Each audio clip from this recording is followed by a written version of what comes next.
আসসালামু আলাইকুম ভাবি, ভালো আছেন আপনি? ওয়ালাইকুম আসসালাম। হ্যাঁ, ভালো আছি। তো হঠাৎ কি মনে করে লুৎফা ভাই? এই অদমের কথা হঠাৎ মনে করলেন যে? হুম। কোনো খোঁজই নাই আপনার? কি অবস্থা? হ্যাঁ, আমি তো পূর্বের মতোই ইনশাল্লাহ খুব ভালো আছি। ব্যবসা বাণিজ্য সবকিছু বেশ ভালোই চলছে। তো ভাইয়ের কি অবস্থা? ভাইয়ের পুলিশের চাকরি বাকরি করতো, উনি কি ডিউটিতে জয়েন করছেন নাকি বাসায় বসে আছেন? লুৎফার ভাই, এইটা নিয়েই তো বড় সমস্যার মধ্যে আছি। এই যে সমন্বয়করা যে আন্দোলনটা করলো, সেখানে তো তোমার ভাই বড় অপরাধী ছিল। সেও কত মানুষরে অত্যাচার করছে, মারছে। যাই হোক, নিজের দুর্বলতা থাকলে যা হয় আর কি। বুঝতে পারছেন? মানে আপনার ভাই এখন, তারা তো ডিউটিতে অনেকে জয়েন করছে কিন্তু উনি যায় নাই। উনি না গিয়ে উনি আর কি করবে? যে পলাতক ছিল, এখন এসে ওই যে ভ্যান গাড়ি চালাচ্ছে। তাছাড়া আর তোর ওনার কোনো কর্ম নাই। এমনও তো না যে জায়গা জমি আছে সেইগুলা বিক্রি করে অথবা সেগুলো চাষা বা হাল চাষের কাজ করবে, তাও তো না। কিচ্ছু না, ওই একখানে ভ্যান কিনে ভ্যান চালাচ্ছে। তারা আর কি বলবো এখন? সংসারে ছেলে মেয়ে হয়ে গেছে, এখন সংসারটা বড়। এখন ওই ইনকামে কি আর চলবে? আপনি বলেন। আমার এখন একটা কিছু করতে হবে। এই লুৎফর ভাই, শোনেন তো। আপনি আমার একটা কোনো চাকরি বাকরি দেন, নাইলে আপনার ভাইয়ের একটা দেন। তাছাড়া হবে না কিন্তু। আমি এভাবে চলতে পারছি না। এর আগে না আপনি বলছিলেন যে আপনি আমার একটা চাকরি দেবেন? আমি তো তখন ঠাট্টা মনে করছিলাম, কারণ আমার হাজবেন্ড তখন পুলিশের চাকরি করতো, বেশ তখন তো ভালোই চলতো। এখন তো আর আসলে সবই হারা গেছে। এটা তারই দোষে। তা আপনার যদি কোনো সেরকম কোনো ব্যবস্থা থাকে, একটু আমাকে বলেন না ভাই, প্লিজ। আসলে সত্যি আমি ঠাট্টা করছি না। আমি খুব দুর্গতির মধ্যে পড়ে গেছি ভাই। আমাকে একটু সহযোগিতা করলে আমার আসলে একটু ভালো হতো, বুঝতে পারছেন? বলেন কি ভাবি? ভাই ভ্যান গাড়ি চালাচ্ছে পুলিশের চাকরি ছেড়ে দিয়ে?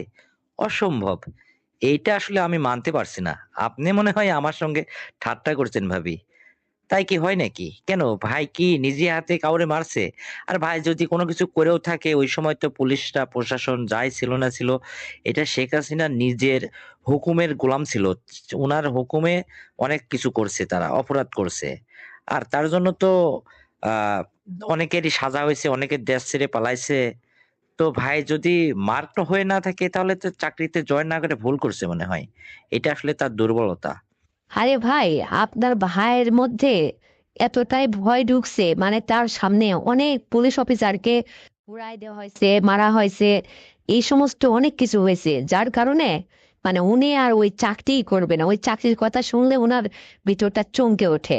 এই জন্য বলে কি যে আমি যদি ভিক্ষা করেও খাই, তো আর আমি পুলিশের চাকরিতে জয়েন করতেছি না। কখনোই না। মানে আমার জীবনে যা ঘটছে আর যা দেখছি, আর আমি নিজে হাতে যে অপরাধগুলা করছি, এই এই দেহ, এই মন, এই হাত নিয়ে আর ওইভাবে আমি ওই চাকরি করবই না। সে কিছুতেই রাজি হচ্ছে না। তো শেষ পর্যন্ত কি করবে? কোনো কর্মই নেই। আবার সে বলে কি যে কোনো কোম্পানি, ইন্ডাস্ট্রি, কোনো মেল কারখানা, কোনো অফিস আদালতে আমার মতো লোক এই মানুষের মধ্যে ফেস হয়ে এই চাকরি আমি এখন করতে পারবো না, কারণ আমি মানুষের কাছে মার্ক হয়ে আছি। সোশ্যাল মিডিয়া, টিভির পর্দায় আমার ছবি উঠানো আছে।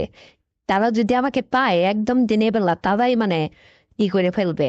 তার চেয়ে কি আছে, আমি চুপি চাপা গ্রামগঞ্জের মধ্যে ভ্যান গাড়ি চালাই টালাই যেভাবে হোক, না হলে ছোট্ট মুদিখানার দোকান টোকান দিয়ে তরকারি ব্যবসা টবসা করে যা হয়ে একটা কিছু করে চলবো। তা কি করব বলেন? আপনিই বলেন। এখন তারও তো ওই সমস্যা, আসলে তো তাই, জীবনে বেঁচে থেকে তো একটা কিছু করতে হবে। তার কথা যে আমি বাইরে গেলে আমি বাঁচবই না, হয়তো আমার কোনো সমস্যা হবে।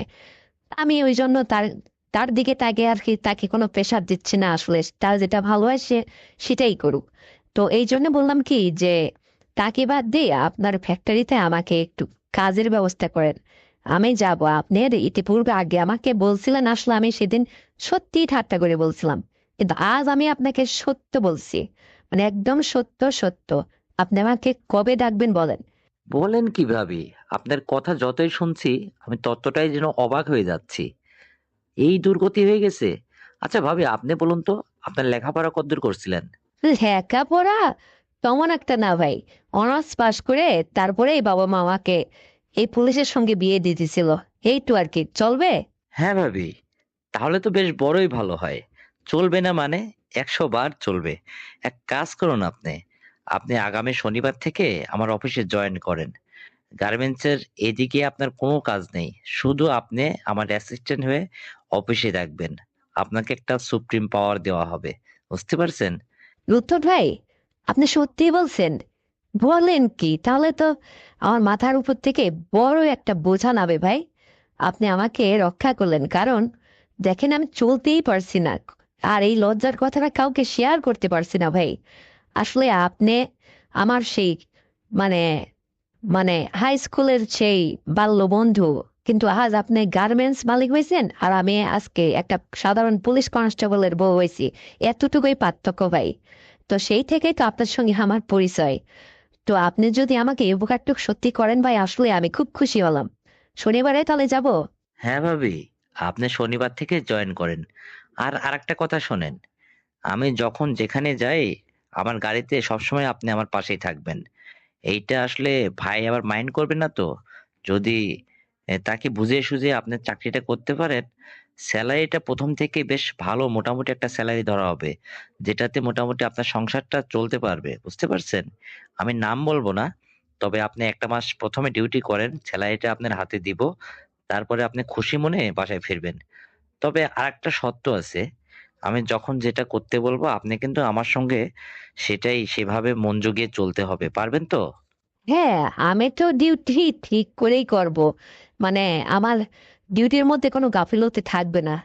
তবে কি যেন একটা বললেন, মানে আপনার সব কথা শুনতে হবে, সত্য দিচ্ছেন। কি এমন কথা ভাই যেটা আমি রাখার মতো না, বা এইভাবে বলে কয়ে নিচ্ছেন, ঠিক বুঝলাম না তো। আহাহা! তেমন কিছু না। তবে ভাবি যখন আমাদের শিপমেন্টের চাপ পড়ে যাবে, তো অফিসে কখনো, কখনো আমার সঙ্গে আপনার ওই রাতটুকু থাকতে হবে।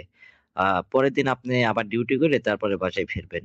এরকম যদি কিছু, কিছু সময় ফেস করে আপনি চলতে পারেন, তাহলে ভাইকে বুঝিয়ে সুঝিয়ে বলে তারপরে আপনি আসবেন। তাছাড়া আসলে এভাবে হবে না। আর আপনার র‍্যাংক থাকবে অনেক উপরে। আপনার সেলারিও অনেক ধরা হবে। শুধু আপনি আমার মন জুগিয়েই চলবেন। নাকি আরো বোঝাইতে হবে আপনাকে? ভাই, আমি বুঝি না, আমি ঠিকই বুঝতে পারছি আসলে আপনি তলে তলে কত দূর আগাচ্ছেন। কিন্তু আসলে কি এটা সম্ভব হবে বলেন? আমি বুঝলাম আপনি আমাকে র্যাঙ্কটাও বাড়াই দিবেন, আমার স্যালারিও অনেক ধরবেন, আমার সংসার খরচ নিয়ে খুব ভালোভাবে চলতে পারবো। সবই ঠিক আছে। কিন্তু দেখুন তো, আপনি আসলে যেটা আমার কাছে চাচ্ছেন বা আশা করতেছেন, এটা কি মানানসই হবে বলেন? আরে ভাবি, চাকরি-বাকরি করতে গেলে অনেক কিছু ফেস করে চলতে হয়। এইটা কোনো ব্যাপার না। কেনই বা মানানসই হবে না? আমি একটা গার্মেন্টসের মালিক। আর আপনি যখন আমার পার্সোনাল ভাবে আমার সঙ্গে অলওয়েজ থাকবেন, আপনাকে দেখে কত গার্মেন্টস কর্মীরা, কত নিচের জিএম-পিএম ওরা সবাই আপনাকে কত সম্মান করবে।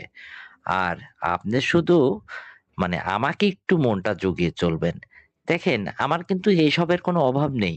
আমি যখন মুখ দিয়ে শুধু একটু বলতে দেরি। কিন্তু এগুলা আমদানি হতে দেরি হয় না। কিন্তু আমি চাচ্ছি না যে অন্যথায় আমি পা রাখি। এটা আপনি শুধু পূরণ করবেন। পারবেন তো? লুৎফর ভাই, আচ্ছা, আমি সব বুঝতে পারছি, এত ভেঙে বলতে হবে না। তো সপ্তাহে কয়দিন এরকম আপনার সঙ্গে এরকম করতে হবে? মানে এইটা একটু আমাকে ধারণা দেন তো। মানে এইদিকে আমারও তো আপনার ভাইকেও সামলাতে হবে বাড়িতে, আবার এদিকে আপনাকেও অফিস সামলাতে হবে, আবার আপনারও পার্সোনাল কথা শুনতে হবে। এই জন্য আর কি, মানে আমারও তো আবার পেরে উঠতে হবে, তাই না? আরে ভাবি, পারবেন না কেন? অবশ্যই পারবেন। এত বড় একখান দানবের মতো মানুষ আপনি। যে সুন্দর টল ফিগার চেহারা, যে সুন্দর স্বাস্থ্যের অধিকারী আপনি। আর আপনার কাছে এটা কোনো ব্যাপার হলো? আরে ধরে নেন সপ্তাহে ২ দিন অন্তত আমার সঙ্গে আপনি এভাবে থাকবেন। মানে আমি যখন যেটা বুঝতেই তো পারছেন যা বলতে চাইছি। এটা আমার অফিসেই ওখানে পাশেই যে আমার পার্সোনাল রুম ওখানে আপনি সবসময় ঢোকার অধিকার আপনার থাকবে। আপনি থাকবেন আমার সঙ্গে। আর এদিকে ভাইকে সময় দিবেন। একটা রুটিন করে নেবেন। তারপরে হবে। আর এইভাবে দিনের পর দিন চলবেন। তাছাড়া আপনার আর কোনো কাজ নেই। শুধু এই অফিসটা সামলানো আর আমাকে সামলানো। এটা তো পারবেন নাকি? আর বেশি কিছুই না। আর যা, যা করা লাগবে এটা আমার সমস্ত সেক্টরে একেক সেক্টরে একেক কর্মকর্তার সেটআপ করা আছে। শুধু আপনি আমাকে সামলাবেন। পারবেন না এটা? হুম? হ্যাঁ, পারবো। কিন্তু কিন্তু আচ্ছা, আপনার ভাই আবার যদি এটা বুঝে ফেলে, মানে কোনো প্রকারে এটা বুঝবে না তো সে? আমি আবার এটা টেনশন করছি। আর যাজ্ঞা, আর যান, আমি কথা দিলাম আপনাকে, আমি সপ্তাহে 2 দিন হোক আর 3 দিন হোক আপনাকে দেখে নেবো যে আপনি কত পারেন। আপনাকেও সামলাবো, মানে আপনারই আমি বিরক্ত তরা ফেলবো। আর এদিকে আমার সংসারও সামলাবো, ছেলে মেয়ে লেখাপড়া করে তো তাদেরকেও দেখতে হবে, প্লাস আপনাকেও দেখবো আমি, কোনো সমস্যা নেই। তবে আমার চাকরিটা আপনি কনফার্ম যখন করছেন আমি খুব খুশি হয়েছি। আর শনিবার থেকে আমি চলে আসতেছি। তবে অফিসে কি আপনার অফিসিয়াল কোনো ড্রেস আছে নাকি আমি শাড়ি পরে আসবো? ভাবি, আপনি সালোয়ার কামিজ পরে আসবেন আর একটু সাজুগুজু করেই থাকবেন। আপনি এমনিই দেখতে শুনতে যখন ভারী সুন্দরী, আমার তো খুব পছন্দ হয়। আপনাকে আমি পছন্দ করতাম সেই ছাত্র জীবন থেকে। আজও আপনার সঙ্গে আমি যোগাযোগটা রাখছি। বোঝেন না আপনি এটা?